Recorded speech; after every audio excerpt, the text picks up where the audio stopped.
progress that is currently unfolding within the processes of the ANC, and that significant progress has been made in terms of the Zexit talks. We've just had a reporter who's stationed at Irene saying these are unconfirmed reports that the recall matter has now been resolved for the president to resign, but they're just waiting for the proper channels for which to announce this. Do you see this coming into fruition?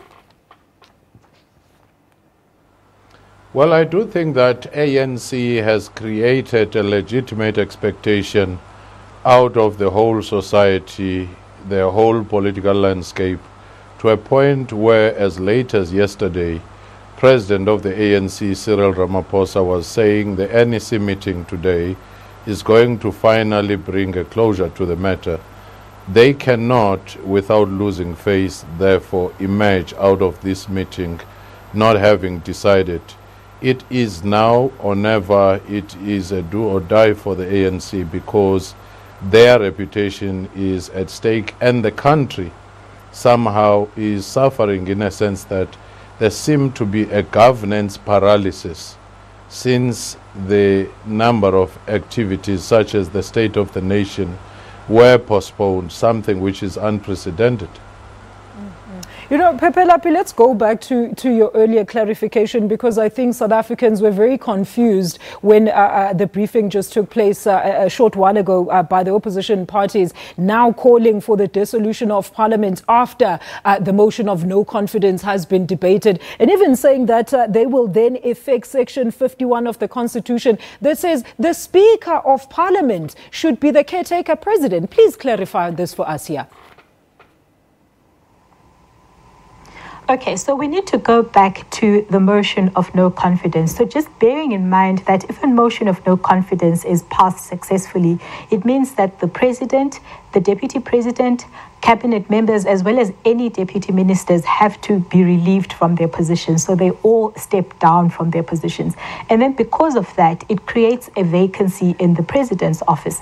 And in terms of the constitution, since the deputy president is also going to be removed from the office, he stands down from the position as deputy president and he becomes a mere backbencher as one of the members of the National Assembly. So based on that, the next person in line to then take over the country's leadership becomes the Speaker of Parliament. But of course, the Speaker of Parliament is only there in a caretaker position. But again, the Constitution does give her all of the rights and responsibilities that come with the office of the presidency, including the dissolution of Parliament.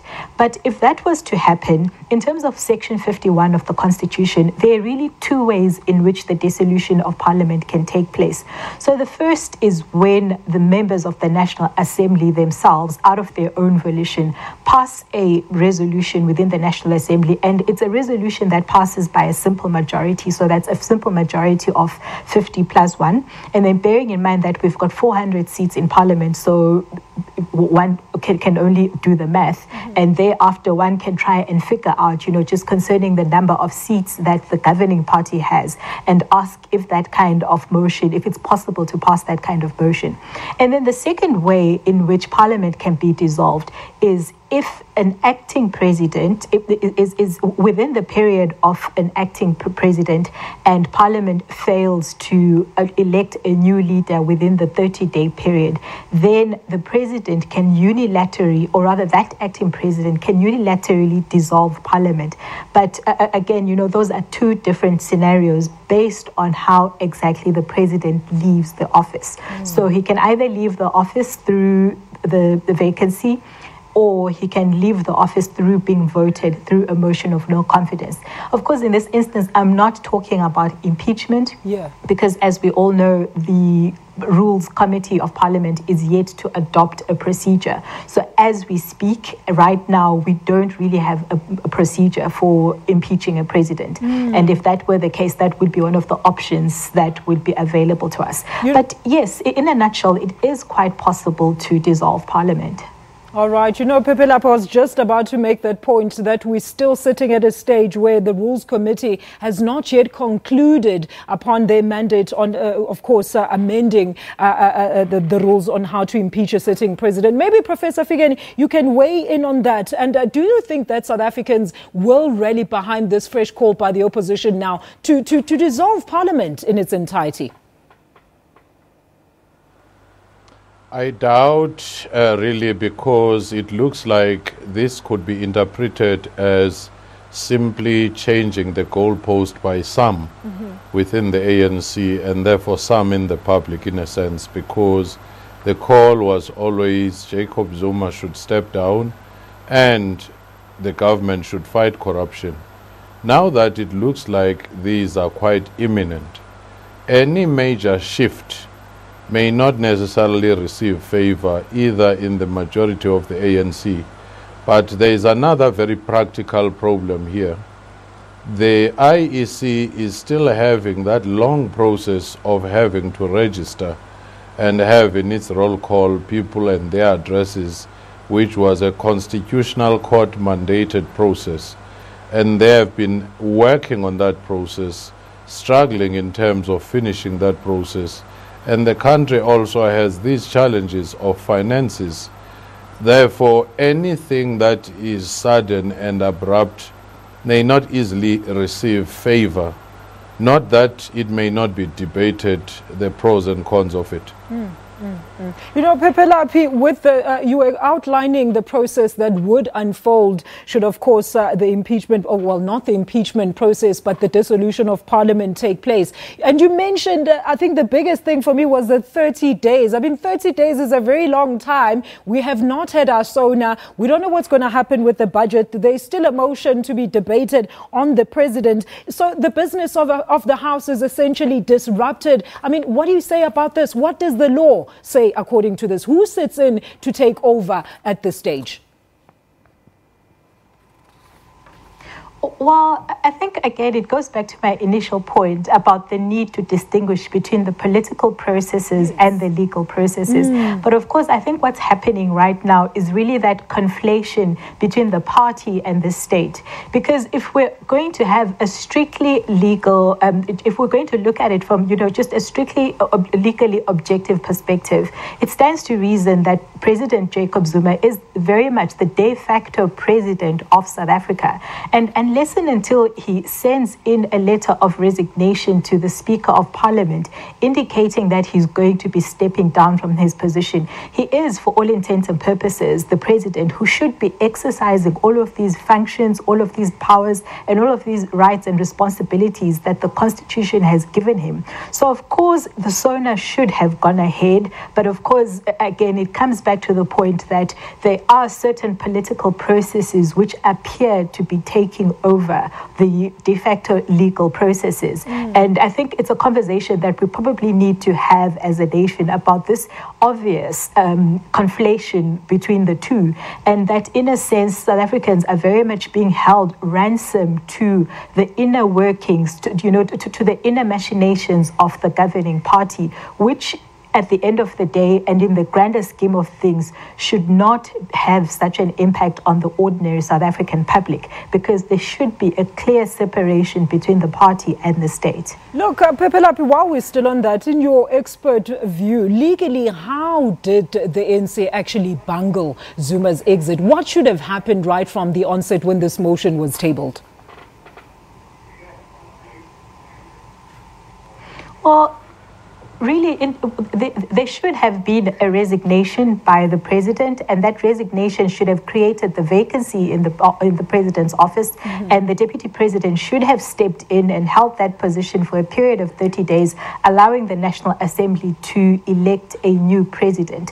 But of course, given media reports that are reporting that there's been a process which involves, some kind of give and take on the governing party side, a give and take process which which media reports suggest that, there's an immunity deal or an amnesty deal or a pardon or, the fact that the president has made certain requests about, security for some members of his family. So I think that process has been allowed to interfere with the legal processes.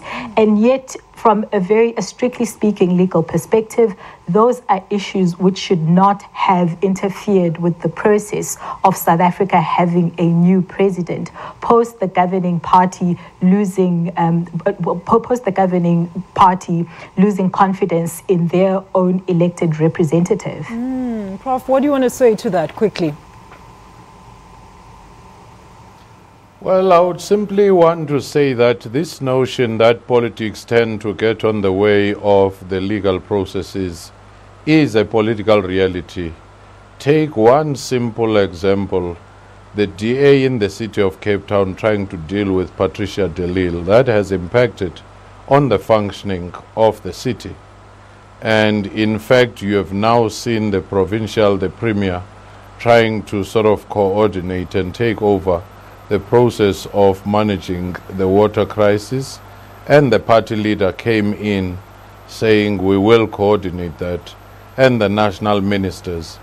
And within the ANC itself, we even forget that you had an official Reconciliation Day event that is often celebrated every year, but it was suspended last year because of the ANC conference. So you do have a political reality that when a ruling party is having issues, it tends to impact on governance, whether it's deployment or as they are trying to sort their own political challenges. And Phephelaphi, just maybe in closing, constitutionally, what is then the right and, of course, the will, so to speak, of the opposition party? What are some of the strings that they can pull? We've seen some moves that they've been calling out in dealing with this impasse. Well, I think the opposition parties so far have been doing an excellent job in terms of ensuring the oversight function through their elected representatives within the National Assembly. And as we know, the EFF has asked that a motion of no confidence be tabled on the 22nd of February. And of course, the motion of no confidence is, if passed successfully, is very much, the ultimate accountability tool. And apart from the fact that, and I think this was true for much of 2017, where we saw a number of cases going before the Constitutional Court, cases that were brought before the Constitutional Court at the behest of opposition parties. So I think in that sense, they've been coming to the table. They haven't necessarily allowed, the numbers that the governing party has in Parliament. They haven't allowed that to stifle, their contribution to South Africa's democracy. But of course, I think, ultimately, if it comes down to the numbers game, there's only so much that they can do.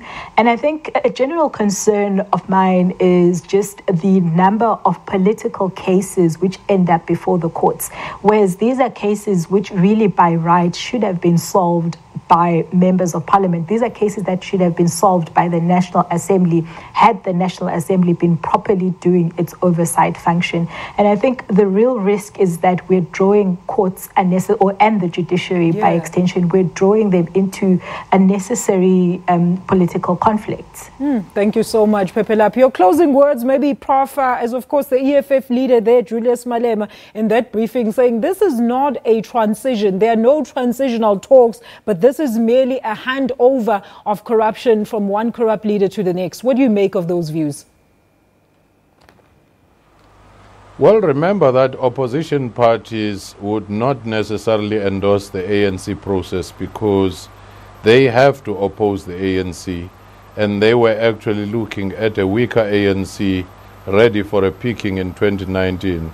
Now that they had built most of their narrative around Jacob Zuma and corruption, and ANC now has a new leader, and this leader is saying his platform is fighting corruption, they have to devise a new strategy to continue opposing the ANC. Otherwise, they will suffer in the next elections. All right, thank you so much to political analyst there. My guest, that is Professor Somadoda Fikeni, joining us from our Pretoria studios, and of course constitutional law expert and director at the Center for Constitutional Rights, Ms. Phephelaphi Dube, also joining us from our Sea Point studios. We're going to leave it there now. I'm going to have more news in a short while. You don't want to miss them.